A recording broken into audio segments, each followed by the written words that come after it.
Hello, नमस्कार, आदाब, सत श्री अकाल और अस्सलाम वालेकुम। मैं हूं मोहम्मद अहमद काज़मी, लेकर आया हूं आपका पसंदीदा कार्यक्रम आपके रूबरू। देश में मीडिया किन हालात से गुजर रहा है वो तो आप जानते हैं, लेकिन सोशल मीडिया में भी काम करना अब दिन ब दिन मुश्किल होता जा रहा है। हमारी पूरी कोशिश रहती है कि लोगों को जागरूक करें, लोगों को आइन याद दिलाएं, कॉन्स्टिट्यूशन याद दिलाएं। इस दरमियान बहुत से ऐसे वाकयात होते रहते हैं जिन पर बात करना बहुत जरूरी है। कल संडे को प्रधानमंत्री नरेंद्र मोदी जी ने 102वें मन की बात प्रोग्राम में देश को संबोधित किया। अपोजिशन का कहना है कि आप मन की बात ना करें, मणिपुर की बात करें। 2 महीने हो गए जलते हुए, और मुसलसल वहां कत्ल गारतगरी का सिलसिला जारी है। वहां अभी हमारे होम मिनिस्टर 3 दिन के लिए वहां रह करके आ चुके। ऐसा लगता है कि वो कंट्रोल करने गए थे या कुछ और था। ये बहरहाल अब शक होता है। अब इसमें क्या कुछ हो रहा है और किस तरह से उन्होंने मोदी जी ने इमरजेंसी को भी याद दिलाया है।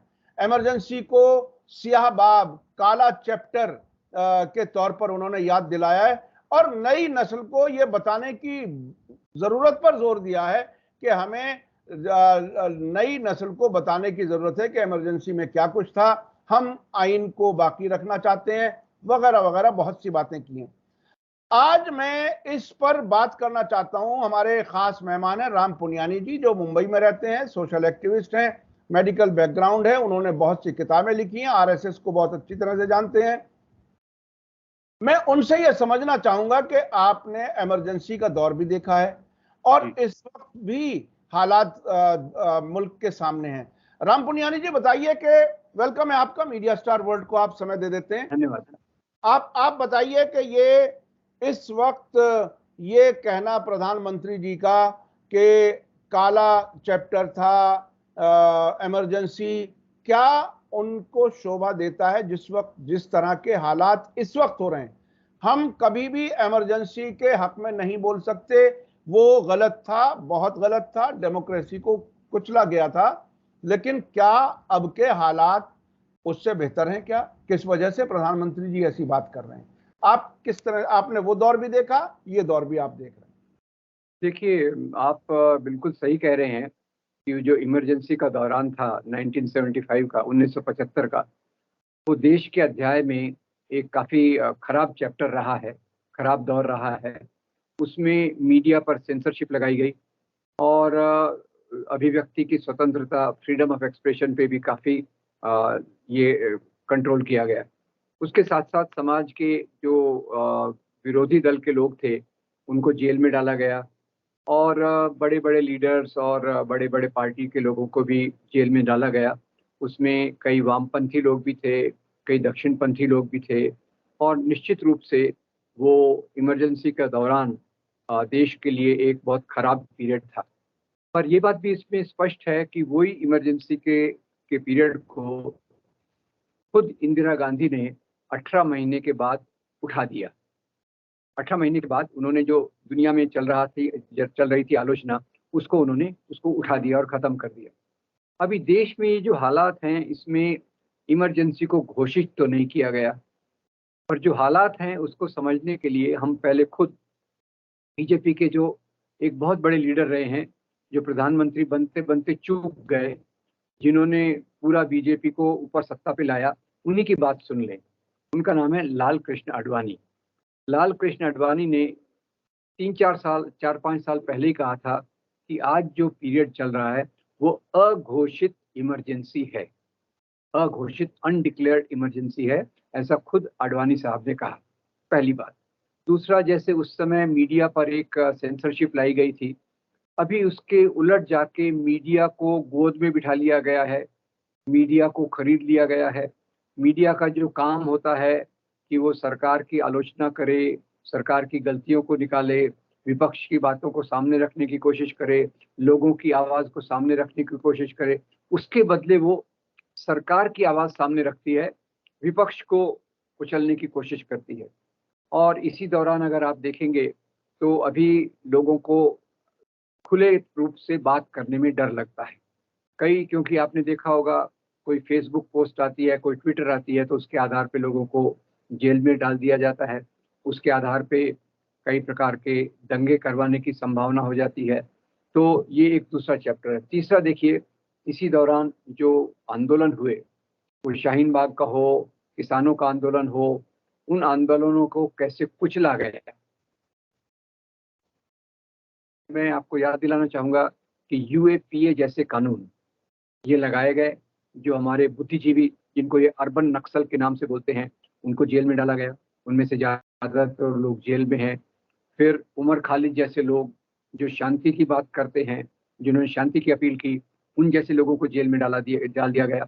यानी जो लोगों ने लोकतंत्र की बात कही, उनको जेल के अंदर हैं, और जो नफरत फैलाने की बात कर रहे हैं, वो मजबूती से अपना सीना तान के चल रहे हैं।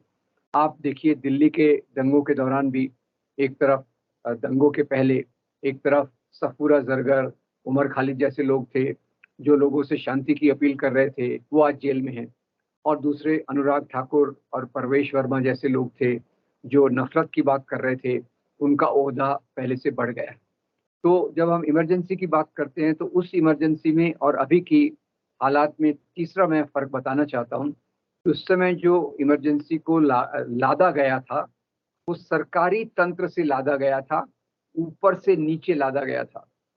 अभी जो दूसरा उसमें ऐड हो गया है, जो उसमें नया मुद्दा है कि ऐसे कई संगठन आ गए हैं जो सरकार की समर्थन में, नफरत की बात में, बंटवारे की बात में आगे रहते हैं। और ये लोगों के माध्यम से, जिसको हम कहते हैं ट्रोलिंग आर्मी, फुट सोल्जर, वो उन्होंने बहुत खड़े किए हैं।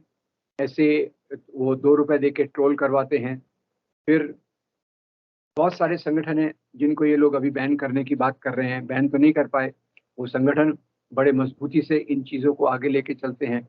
अभी आप देखेंगे, कोल्हापुर में एक किसी ने औरंगजेब का फेसबुक पेज पोस्ट डाल दिया, तो उसके खिलाफ पूरे सरकार के पहले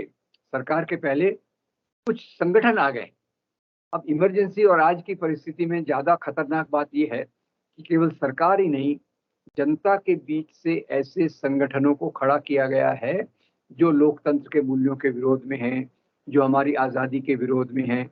ये दूसरी बात। चौथी बात मैं जो बताना चाहता हूँ वो ये कि अगर आप देखें तो दुनिया में बहुत सारे संगठन हैं जो हमारे लोकतंत्र का इवैल्यूएशन करते हैं। Freedom of expression, freedom of religion, freedom और डेमोक्रेसी का इंडेक्स।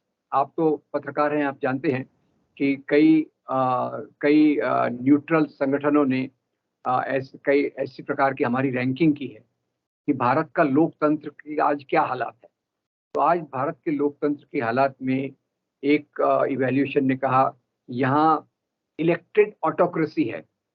अब ये इमरजेंसी से आगे की बात हो गई, चुन के तो आए हैं पर तानाशाही है।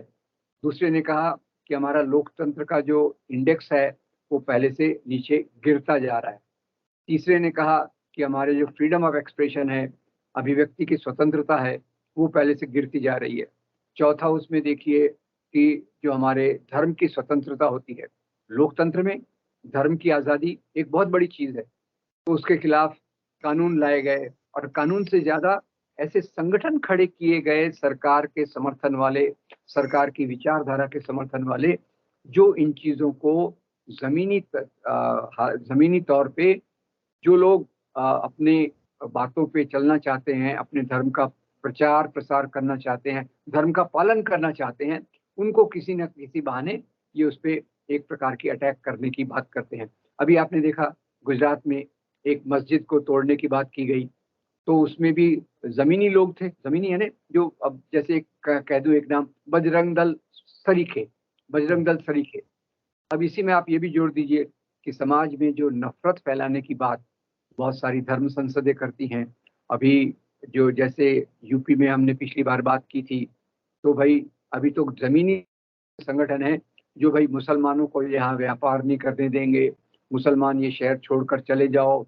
अब ये जो है, ये तो इमरजेंसी से 10 गुना खतरनाक है कि जो लोगों की लोकतांत्रिक अधिकार हैं, जीने का, व्यापार करने का, सांस लेने का, धर्म के पालन करने का, अपनी बातों को रखने का, वो सबको पूरी तौर से तोड़ दिया जा रहा है। अब आपने मणिपुर की बात कही, वो अपने आप में बहुत बड़ा चैप्टर है। इन लोगों का दावा रहा है कि भाई जहाँ इनकी सरकार रहती है वहाँ दंगे नहीं होते हैं।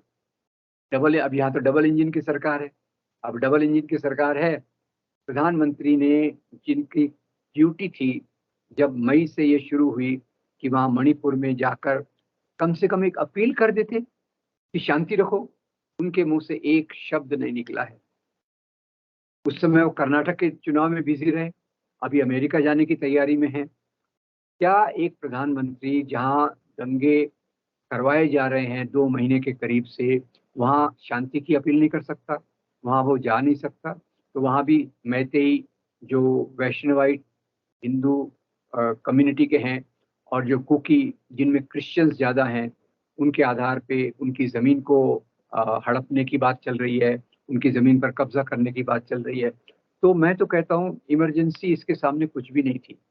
उस दौरान मैंने भी देखा है, और मैं अभी महसूस कर रहा हूँ कि इस समय इसके मुकाबले में उस समय के हालात काफ़ी नज़दीक थे लोकतंत्र के। ये बात ज़रूर है, वो भी खराब था, उसमें कुछ कुछ चीज़ों पर रोक लगाई गई, पर अभी वो रोक सरकार की तरफ से भी है और आक्रामक संगठनों की तरफ से भी है, जो उसी एजेंडा को सामने ले जा रहे हैं।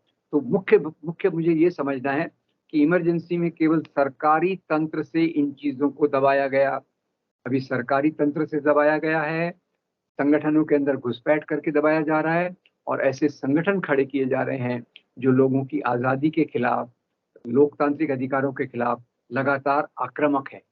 तो इसको कैसे देखा जाए? इमरजेंसी अगर 1 गुना थी, 10% थी, तो ये 90% के करीब आज के हालात हैं। अच्छा, एक चीज और मुझे याद आ रही थी, ये अब आप बात कर रहे थे और मैंने बीच में इसलिए नहीं रोका कि आप अपनी बात पूरी कर लें। देखिए, कांग्रेस के जमाने में भी फसादात होते थे, और मुझे भी तकरीबन 40 साल हो गए पत्रकारिता करते। मैं बहुत सी जगहों पर उन फसादात के 80s में गुजरात में भी बहुत होते थे, यूपी में होते थे, महाराष्ट्र में भी होते थे। लेकिन उस वक्त आम तौर पर यह समझा जाता था, जो सरकार को क्रिटिसाइज करते थे, कि 2-3 दिन का टाइम दे दिया जाता है फोर्सेस को और वो जो चाहे करें, लेकिन उसके बाद रोक दिया जाता है। तो ये एक, मतलब चाहे वो नैरेटिव हो सकता है, ये सच्चाई हो सकती है, ये झूठ भी हो सकता है, मैं इसे कंफर्म नहीं कर सकता, लेकिन ये एक परसेप्शन था। ये परसेप्शन तब बदला जब 2002 में बीजेपी की सरकार में नरेंद्र मोदी जी के चीफ मिनिस्टर होते हुए गुजरात में 3 महीने फसादात चले। तो ये 3 महीने लंबा वक्त होता है, इसमें सरकार चाहे तो कंट्रोल कर सकती है, और उसमें वो वाकयात भी हुए जिसमें एहसान जाफरी का कत्ल हुआ और बहुत लोग हुए। अब मैं आता हूं मणिपुर की तरफ। मणिपुर में भी तकरीबन 2 महीने होने को आ रहे हैं, यानी 1.5 महीने के आसपास तो हो ही चुके। यहां भी अभी रुक नहीं रहे हैं फसादात। छोटा सा राज्य है और उसको कंट्रोल करना सरकार नहीं कर सकती डबल इंजन के बावजूद, ये इस पे शक होता है। तो क्या बिल्कुल उसी तरह से जैसे गुजरात में मुसलमानों के खिलाफ कत्लेआम किया गया, 2000 तो रिपोर्टेड डेथ्स हैं वहां की, अब मणिपुर में हो रहा है, तो क्या वहां पर मणिपुर में टारगेट हैं ईसाई और यहां टारगेट थे मुसलमान? और अब एक और चीज सामने आ रही है जो तकरीबन पहली बार हो रही है।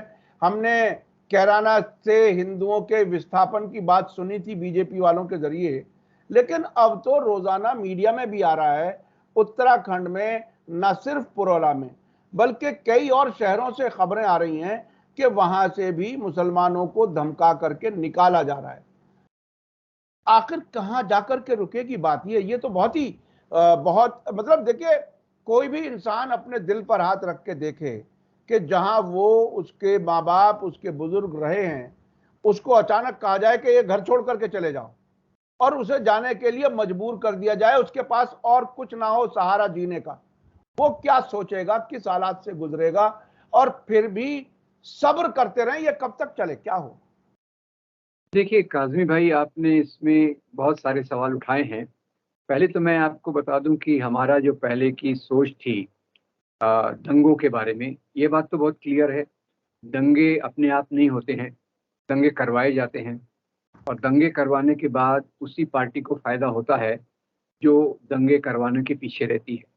अब इसमें मैं दो बातें जोड़ना चाहता हूँ। गुजरात की आपने बात की, गुजरात के पहले भी हमारे बम्बई में 92-93 में दंगे हुए, और उसी के आसपास उसके पहले डॉक्टर विभूति नारायण राय की एक बहुत महत्वपूर्ण रिसर्च और बुक आई थी, कॉम्बैटिंग कम्युनल कॉन्फ्लिक्ट्स। तो उसमें डॉक्टर राय लिखते हैं, उनका ये लिखते मतलब मन से नहीं लिखते, उनका रिसर्च था कि जब भी सरकार चाहे तो दंगों को 48 घंटे के अंदर कंट्रोल में ला सकती है। यानी 48 घंटे के बाहर वो गए, यानी उसमें प्रशासन का हाथ है, सरकार की मर्जी है। ये बात गुजरात में फिर से साबित हो गई जब जनरल जमीरुद्दीन शाह अपनी आर्मी को लेकर गुजरात में गए, तो वो उसी रात को पहुंच गए थे, शहर जल रहा था, मुख्यमंत्री के घर गए, मुख्यमंत्री ने उनको 3 दिन तक हेल्प नहीं दी, लॉजिस्टिक सपोर्ट नहीं दिया कि आप जाके दंगों को रोको। तो वो तो उसमें समझ जाता है कि कौन दंगे करवाना चाहता है। और मणिपुर में भी ये बात है कि पहली बार मणिपुर में वैसे भी पहले डिस्टर्बेंसेस रहे हैं, पर पहली बार ये एक धार्मिक स्वरूप ले रही है, जिसमें कुकी और दूसरे हिल ट्राइब्स जो ज़्यादातर क्रिश्चियन हैं, उनके 237 चर्चेस को जला दिया गया है। और वहाँ हालात ऐसे हो गए हैं कि जो खुद वहाँ के एमपी साहब, जो मेरे ख्याल से मिनिस्टर भी हैं, उनका भी घर जला दिया गया है, और बहुत सारे ऐसे लोग हैं। मतलब ये वहाँ फौज भेजने के बावजूद, पुलिस होने के बावजूद, एक तो प्रधानमंत्री कुछ बोलते नहीं है, होम मिनिस्टर जाते हैं तो कुछ इसको रोकते नहीं है। तो इसके पीछे ये तो माना जाना चाहिए कोई गहरी चाल होगी। मणिपुर में जो आदिवासियों के पास ज़मीन है, आदिवासी ज़्यादातर क्रिश्चियंस हैं, उनके चर्चेस को जलाया गया, और ऐसा कहते हैं कि 90% ज़मीन आदिवासियों के पास है जो कानूनी रूप से दूसरे उनको ले नहीं सकते। तो शायद उसमें ये भी मामला हो सकता है। और जैसे बीजेपी का एक एजेंडा है हिंदू राष्ट्र वाला, उसमें एक तरफ मुसलमानों के खिलाफ और दूसरी तरफ क्रिश्चियंस के खिलाफ जो एजेंडा चल रहा है, उसका भी भाग हो सकता है। और तीसरा, आपने जो बात कही कि शहरों से कैराना का उदाहरण अभी जो उत्तराखंड में हुआ, तो उसमें एक और नई भयंकर बात होती जा रही है कि उनके व्यापार का बायकॉट करना। पहले हमने कोरोना टाइम में देखा था, जब कोरोना जिहाद के नाम से इन्होंने मुसलमान फेरी वालों का आना जाना बंद कर दिया था। अभी उसके आगे जाकर मुसलमानों के घरों पर क्रॉस लगाया जा रहा है। क्रॉस लगाया जा रहा है जैसे जर्मनी में यहूदियों के घर लगाते थे, और उसमें उनको धमकियां दी जा रही हैं कि आप ये शहर छोड़कर चले जाओ। तो इसमें मेरे ख्याल से अब इमरजेंसी क्या होती है, ये तो इमरजेंसी से 10 गुना ज़्यादा खतरनाक हालात हैं, और ये सांप्रदायिकता का एक नंगा स्वरूप हमको देखने को मिल रहा है। और उसमें बिना किसी शर्म के हमारे बड़े लीडरान इस पर ध्यान दिए बगैर अमेरिका की यात्रा की प्लानिंग कर रहे हैं और इमरजेंसी की आलोचना कर रहे हैं। अब वो अंग्रेजी में कहावत है ना, पॉट कॉलिंग केटल ब्लैक, यानी जो बर्तन है वो केटली को कह रहा है कि तुम काले हो। अब वो कौन ज्यादा काला है वो तो समय बताएगा, और हमको दिख भी रहा है कि जिस प्रकार के हालात में आज जर्नलिज्म पहुंच गया है, अल्पसंख्यकों के जो हालात है, उसमें तो एक काफी ये बातों को हमको सोचना पड़ेगा कि ये इमरजेंसी से बहुत खराब हालात हैं, इसमें कोई शक नहीं। अच्छा, इस हालत में देखिए, हमारा यकीन है अब भी, और संविधान पर यकीन है, और ये भी यकीन है कि हिंदुओं की बड़ी तादाद नफरत के इस प्रोपेगेंडे से के जाल में नहीं फंस रही। इसी का नतीजा है कि कर्नाटक हमने देखा है। तो अभी लोगों की क्या जिम्मेदारी है, क्या कुछ कर सकते हैं? लोगों को थोड़ा सा बताया जाए कि वो क्या करें इस वक्त। उनको बताते रहना साथ साथ वाकयात के साथ, मैं समझता हूं वो बहुत जरूरी है। देखिए, सब लोगों को बताने की बात तो ये है कि लोग अभी जो ऊपरी प्रोपेगेंडा के खिलाफ के साथ जा रहे हैं, ऊपरी प्रोपेगेंडा गोदी मीडिया का हो, सोशल मीडिया का हो, शाखाओं के माध्यम से हो, सरस्वती शिशु मंदिर के द्वारा हो, ये प्रोपेगेंडा एक्चुअली, ये तो कहते हैं ना, झूठ बोलते रहो, कुछ लोग तो उसमें विश्वास कर लेंगे। तो अब हमको जो नागरिक जो ज़्यादा हमारे समाज की मेजॉरिटी है, आज भी एक इंसानियत के मूल्यों पर चलना चाहती है, भारतीय संविधान के मूल्यों पर चलना चाहती है। तो हमारी बात कर्तव्य तो ये है कि हम सच्चाई को लोगों तक ले जाने के लिए अलग अलग मीडिया का इस्तेमाल करें। जैसे आपका चैनल है, ऐसे ही बस्ती बस्ती में अच्छे वीडियोस दिखाए जाएं, जो वीडियो हमारे समाज की सच्चाई को देते हैं। और बहुत अच्छे अच्छे चैनल्स हैं जिनमें यूट्यूब आते हैं, और ऐसे बहुत सारे पब्लिकेशंस हैं जो इन बातों को ले आते हैं। जैसे मैं आजकल द वायर के आर्टिकल्स देख रहा हूँ, बहुत अच्छे आर्टिकल्स हैं, उनका ज़्यादा प्रचार हो। और इस पर कई, अभी एक रिपोर्ट आई थी मणिपुर पर, जैसे एक रिपोर्ट आई महिलाओं की, अनी राजा, कविता श्रीवास्तव, कविता कृष्णन, इनकी बहुत बेहतरीन रिपोर्ट आई है। ऐसी रिपोर्ट्स को अगर हम ज़्यादा लोगों तक ले जाएं, और मैं उम्मीद आपसे भी रिक्वेस्ट करूंगा कि ये जो अपील आई है महिलाओं के ग्रुप की, बहुत बढ़िया अपील है, वो अपील को लोगों तक ले जाने की ज़रूरत है।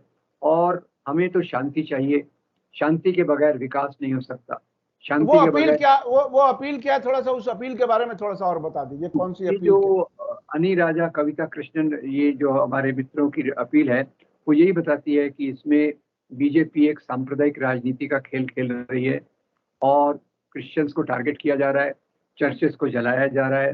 तो इसके खिलाफ एक हमें प्रेम मोहब्बत की बात, शांति स्थापना की बात, शांति कमेटीज की बात को मजबूती से करना चाहिए। और जिन लोगों पर अन्याय हुआ है उनको न्याय दिलाने की कोशिश की जाना चाहिए। उसके पहले रिहेबिलिटेशन, जो लोगों को यानी हजारों लाखों के करीब लोग हैं जिन्होंने अपना घर छोड़ दिया, सैकड़ों के करीब लोग हैं जिनकी मृत्यु हुई, तो उनके रिहेबिलिटेशन, उनका पुनर्वास करने के लिए समाज की तरफ से कोशिश होना चाहिए, बहुत ईमानदार तरीके से। और एक लंबे तौर पे जो सांप्रदायिक राजनीति धर्म का बहाना लेके चलती है, धर्म के कपड़े पहन के चलती है, धर्म के पीछे छुपकर खेलती है, उस राजनीति का विरोध करना हमारा बहुत बड़ा कर्तव्य है। और ये कर्तव्य सबका है, सच्चाई को सामने ले जाना, और जो झूठा प्रोपेगेंडा है उसका भेद खोलकर सही बातों को दूर दूर तक पहुंचाने की कोशिश करना। जी जी जी जी, बहुत बहुत शुक्रिया राम पुनियानी जी, आपने अपने सफ़र के दौरान वक्त निकाला। मुझे मालूम है कि आप मुंबई में नहीं है, आप हमारी रिक्वेस्ट पर वक्त दे देते हैं, उसके लिए हम बहुत शुक्रगुजार हैं। मैं अपने दर्शकों को बता दूं कि पुनियानी जी बहुत ही सादगी की ज़िंदगी जीते हैं, बहुत ही शराफत के साथ अपनी बात रखते हैं, कोई शोर शराबा हंगामा, और अपने यानी कानून के दायरे में रह करके अपनी बात पूरी अच्छे से बताने की कोशिश करते हैं। और मैं समझता हूं इसी में राज है इस सारी मुसीबत से निकलने का। चूंकि अपने होश ना खोएं, संविधान के अंदर रहें, लेकिन अपना इख्तियार, अपना हक जरूर इस्तेमाल करें। राम पुनियानी जी उसे बहुत अच्छे अंदाज में रखते हैं। बहुत बहुत शुक्रिया। इसी के साथ मुझे दीजिए इजाजत। धन्यवाद, शुक्रिया। जय भारत, जय हिंद।